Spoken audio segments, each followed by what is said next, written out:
അമേരിക്കയും ഇറാനും തമ്മിൽ സ്വിറ്റ്സർലൻഡിൽ വെച്ച് നടന്ന അതീവ രഹസ്യവും നിർണായകവുമായ സമാധാന ചർച്ചകൾ പൂർണ്ണമായും തകിടം മറിഞ്ഞിരിക്കുകയാണ്.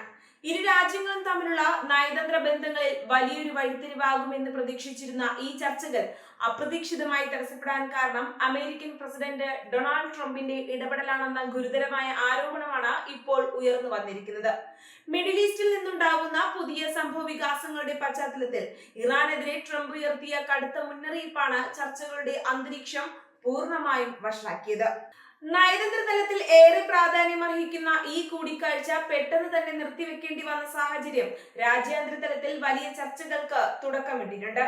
സ്വിറ്റ്സർലൻഡിൽ നടന്ന ഈ സുപ്രധാന നയതന്ത്ര നീക്കത്തിന്റെ വിശദാംശങ്ങൾ ഇപ്പോൾ പുറത്തു വരുമ്പോൾ അത് ആഗോള രാഷ്ട്രീയത്തിൽ വലിയ രീതിയിലുള്ള ചലനങ്ങളാണ് ഉണ്ടാക്കുന്നത്.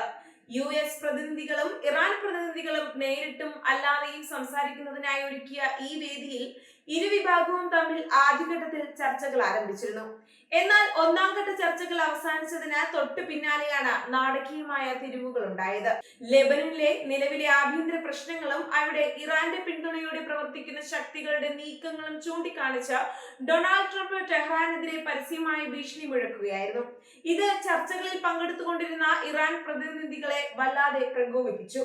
ഇറാനിയൻ മാധ്യമങ്ങൾ പുറത്തുവിട്ട വിവരങ്ങൾ പ്രകാരം ആദ്യ സെഷൻ കഴിഞ്ഞ ഉടൻ തന്നെ ചർച്ചകൾക്ക് താൽക്കാലികമായി ഒരു ഇടവേള നൽകിയിരുന്നു. എന്നാൽ അതിനിടയിലാണ് അമേരിക്കയുടെ ഭാഗത്തു നിന്നും ഇത്തരത്തിലുള്ള കടുത്ത നിലപാടുണ്ടായത്. ലെബനൻ വിഷയത്തിൽ ഇറാൻ തങ്ങളുടെ നിലപാട് മാറ്റിയില്ലെങ്കിൽ അതിന്റെ പ്രത്യാഘാതം ഗുരുതരമായിരിക്കുമെന്ന US പ്രസിഡന്റിന്റെ മുന്നറിയിപ്പ് സമാധാന അന്തരീക്ഷത്തിന് കനത്ത പ്രഹരമേൽപ്പിച്ചു. ഇതോടെ ചർച്ചകളുടെ തുടർച്ചയെക്കുറിച്ച് ഇറാൻ സംഘം കടുത്ത സംശയം പ്രകടിപ്പിക്കാൻ തുടങ്ങി.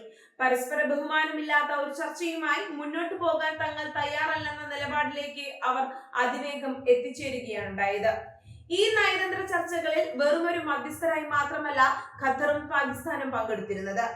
അമേരിക്കയും ഇറാനും തമ്മിലുള്ള അകൽച്ച കുറയ്ക്കുക എന്ന വലിയ ലക്ഷ്യത്തോടെയാണ് ഈ രണ്ട് രാജ്യങ്ങളും ചതുർകക്ഷി ചർച്ചകളുടെ ഭാഗമായത്. ഇരുവിഭാഗത്തെയും ഒരു മേശയ്ക്ക് ഇരുവശത്തുമായി ഇരുത്തി ഒരു ശാശ്വത പരിഹാരം കണ്ടെത്താൻ ഖത്തറിലെയും പാകിസ്ഥാനിലെയും നയതന്ത്രജ്ഞർ വലിയ രീതിയിലുള്ള ശ്രമങ്ങൾ നടത്തി വരികയായിരുന്നു. മിഡിൽ ഈസ്റ്റിൽ മറ്റൊരു വലിയ യുദ്ധത്തിനുള്ള സാധ്യത ഇല്ലാതാക്കാൻ ഈ ചർച്ച വിജയിക്കേണ്ടത് തങ്ങളുടെ കൂടി ആവശ്യമാണെന്ന് അവർ കരുതിയിരുന്നു. എന്നാൽ ട്രംപിന്റെ മുന്നറിയിപ്പ് പുറത്തു വന്നതോടെ തങ്ങളെ കരുതിച്ചു കാണിക്കാനുള്ള ഒരു വേദിയായി അമേരിക്ക ഇതിനെ മാറ്റുകയാണെന്ന് ഇറാൻ വിലയിരുത്തി. ഒന്നാം ഘട്ടത്തിന് ശേഷം താൽക്കാലികമായി നിർത്തിവെച്ച ചർച്ചകളിലേക്ക് പിന്നീട് മടങ്ങി വരാൻ ഇറാനിയൻ പ്രതിനിധി സംഘം പൂർണ്ണമായും വിസമ്മതിക്കുകയായിരുന്നു.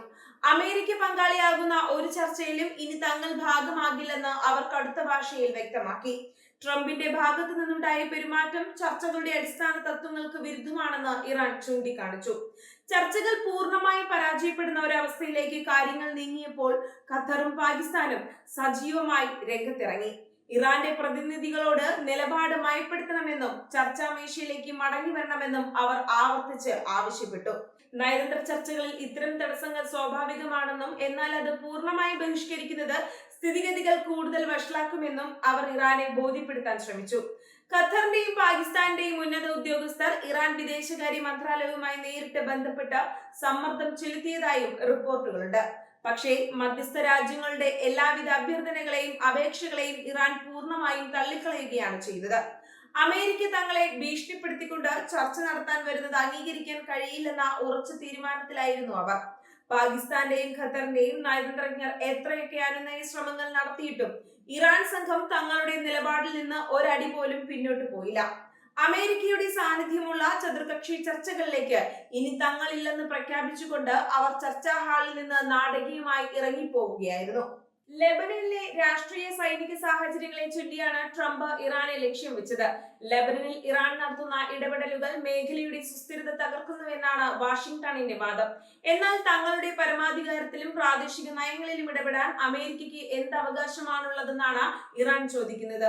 നയതന്ത്രപരമായ ഒരു സമാധാന ചർച്ച നടക്കുമ്പോൾ അതിന് സമാന്തരമായി ഇത്തരത്തിലുള്ള കടുത്ത സമ്മർദ്ദ തന്ത്രങ്ങൾ പ്രയോഗിക്കുന്നത് ചർച്ചയെ മനഃപൂർവ്വം അട്ടിമറിക്കാൻ വേണ്ടിയുള്ളതാണെന്ന് ഇറാൻ ശക്തമായി വിശ്വസിക്കുന്നു. ട്രംപിന്റെ ഈ കടുത്ത നിലപാട് അമേരിക്കയ്ക്കുള്ളിൽ തന്നെ വലിയ രാഷ്ട്രീയ ചർച്ചകൾക്ക് വഴി തുറന്നിട്ടുണ്ട്. സമാധാന ചർച്ചകളെ ട്രംപ് തന്നെ നേരിട്ട് അട്ടിമറിച്ചു എന്ന തരത്തിലുള്ള ആക്ഷേപങ്ങളാണ് ഒരു വിഭാഗം ഉന്നയിക്കുന്നത്. വൈറ്റ് ഹൌസിന്റെ ഭാഗത്തു നിന്നുണ്ടാകുന്ന ഇത്തരം വിവേചനരഹിതമായ പ്രസ്താവനകൾ അമേരിക്കയുടെ അന്താരാഷ്ട്ര വിശ്വാസ്യതയ്ക്ക് കോട്ടം വരുത്തുമെന്നാണ് നയതന്ത്ര വിദഗ്ധർ മുന്നറിയിപ്പ് നൽകുന്നത്. ചർച്ചകൾ വിജയകരമായി മുന്നോട്ട് പോകുന്നതിനിടയിൽ എന്തിനാണ് പ്രസിഡന്റ് ഇത്തരമൊരു മുന്നറിയിപ്പുമായി രംഗത്ത് വന്നത് എന്ന ചോദ്യം ഇപ്പോഴും അവശേഷിക്കുകയാണ്. അതേസമയം ഇറാൻ തങ്ങളുടെ കടുംപിടുത്തം തുടരുന്നത് കാര്യങ്ങൾ കൂടുതൽ സങ്കീർണമാക്കുന്നുണ്ട്. ചർച്ചകളിൽ നിന്ന് ഇറങ്ങിപ്പോവുക വഴി തങ്ങൾ ഒന്നിനും വഴങ്ങാൻ തയ്യാറല്ലെന്ന ശക്തമായ സന്ദേശമാണ് അവർ അമേരിക്കയ്ക്ക് നൽകുന്നത്. അമേരിക്കൻ സമ്മർദ്ദങ്ങൾക്ക് മുന്നിൽ മുട്ടുമടക്കിയാൽ അത് ആഭ്യന്തരമായി ഭരണകൂടത്തിന് വലിയ തിരിച്ചടിയുണ്ടാകുമെന്ന് ഇറാൻ ഭയപ്പെടുന്നുണ്ട്. അതുകൊണ്ട് തന്നെ അന്താരാഷ്ട്ര വേദികളിൽ അമേരിക്കയോട് കൂടുതൽ കടുത്ത രീതിയിൽ തന്നെ പ്രതികരിക്കാനാണ് ഇറാന്റെ തീരുമാനം. മധ്യസ്ഥ രാജ്യങ്ങളായ ഖത്തറിനും പാകിസ്ഥാനും ഈ ചർച്ചകളുടെ പരാജയം വലിയൊരു നയതന്ത്ര തിരിച്ചടിയാണ് സമ്മാനിച്ചിരിക്കുന്നത്. ഒട്ടേറെ നാളത്തെ അണിയറ നീക്കങ്ങൾക്കൊടുവിലാണ് ഇരു രാജ്യങ്ങളെയും സ്വിറ്റ്സർലൻഡിലെ ചർച്ചാമേശയിൽ എത്തിക്കാൻ അവർക്ക് കഴിഞ്ഞിരുന്നത്. മേഖലയിൽ സമാധാനം കൊണ്ടുവരാൻ തങ്ങൾ നടത്തിയ ആത്മാർത്ഥമായ ശ്രമങ്ങൾ അമേരിക്കയുടെ ഒരു ഒറ്റപ്പെട്ട പ്രസ്താവനയിലൂടെ ഇല്ലാതായതിലുള്ള അതൃപ്തി ഈ രാജ്യങ്ങൾക്കുണ്ട്. എങ്കിലും പരസ്യമായ യുഎസിനെ പിണക്കാൻ അവർ തയ്യാറാകില്ല. സ്വിറ്റ്സർലൻഡിലുണ്ടായ ഈ വലിയ നയതന്ത്ര പ്രതിസന്ധി മിഡിൽ ഈസ്റ്റിലെ സമാധാന ശ്രമങ്ങൾക്ക് ഏൽപ്പിച്ച ആഘാതം ചെറുതല്ല. വരും ദിവസങ്ങളിൽ ഇരു രാജ്യങ്ങളും തമ്മിലുള്ള വാക്പോര് കൂടുതൽ ശക്തമാകാനാണ് സാധ്യത. ചർച്ചകൾ പൂർണ്ണമായി നിന്നുപോയ സാഹചര്യത്തിൽ മേഖലയിൽ വീണ്ടും സൈനികമായ ഏറ്റുമുട്ടലുകൾക്കുള്ള സാധ്യത തള്ളിക്കളയാനാവില്ലെന്ന് അന്താരാഷ്ട്ര നിരീക്ഷകർ വിലയിരുത്തുന്നു. നയതന്ത്രത്തിന്റെ വാതിലുകൾ അടയുന്നത് എപ്പോഴും വലിയ യുദ്ധങ്ങളിലേക്കോ കടുത്ത സാമ്പത്തിക ഉപരോധങ്ങളിലേക്കോ ആണ് വഴിമാറാറുള്ളത്. അമേരിക്കയും ഇറാനും തമ്മിലുള്ള ഈ ശീതയുദ്ധം വരും ദിവസങ്ങളിൽ ആഗോള എണ്ണ വിപണിയെയും അന്താരാഷ്ട്ര സുരക്ഷയെയും എങ്ങനെ ബാധിക്കുമെന്നാണ് ലോകം ഇപ്പോൾ ഉറ്റുനോക്കുന്നത്. സ്വിസ് ചർച്ചകളുടെ പരാജയത്തോടെ മിഡിൽ ഈസ്റ്റിലെ സഖ്യ സമവാക്യങ്ങളിൽ വലിയ മാറ്റങ്ങൾ ഉണ്ടായേക്കാം. ട്രംപിന്റെ നയം കൂടുതൽ കടുത്ത ഉപരോധങ്ങളിലേക്ക് നീങ്ങുകയാണെങ്കിൽ ഇറാൻ തങ്ങളുടെ ആണവ പദ്ധതികളുമായി കൂടുതൽ വേഗത്തിൽ മുന്നോട്ടു പോകാനുള്ള സാധ്യതയും തള്ളിക്കളയാനാവില്ല. സ്വിറ്റ്സർലൻഡ് ചർച്ചകളുടെ തകർച്ച കേവലം രണ്ട് രാജ്യങ്ങൾ തമ്മിലുള്ള പ്രശ്നമല്ല, മറിച്ചത് ലോക രാഷ്ട്രീയത്തിന്റെ തന്നെ ഗതി മാറ്റാൻ പോകുന്ന ഒന്നാണ്. ട്രംപിന്റെ ഭാഗത്തു നിന്നുണ്ടായ വിട്ടുവീഴ്ചയില്ലാത്ത നിലപാടും അതിനോട് ഇറാൻ പ്രതികരിച്ച രീതിയും വരും നാളുകളിൽ വലിയ പ്രത്യാഘാതങ്ങൾ ഉണ്ടാക്കുമെന്ന് ഉറപ്പാണ്. പാകിസ്ഥാനും ഖത്തറും ഉയർത്തിയ സമാധാനത്തിന്റെ അപേക്ഷകൾ നിഷ്പ്രഭമാക്കിക്കൊണ്ട് അന്താരാഷ്ട്ര രാഷ്ട്രീയം കൂടുതൽ കലുഷിതമായ ഒരു ഘട്ടത്തിലേക്ക് കടക്കുകയാണെന്ന് ഈ സംഭവം വ്യക്തമാക്കുന്നു.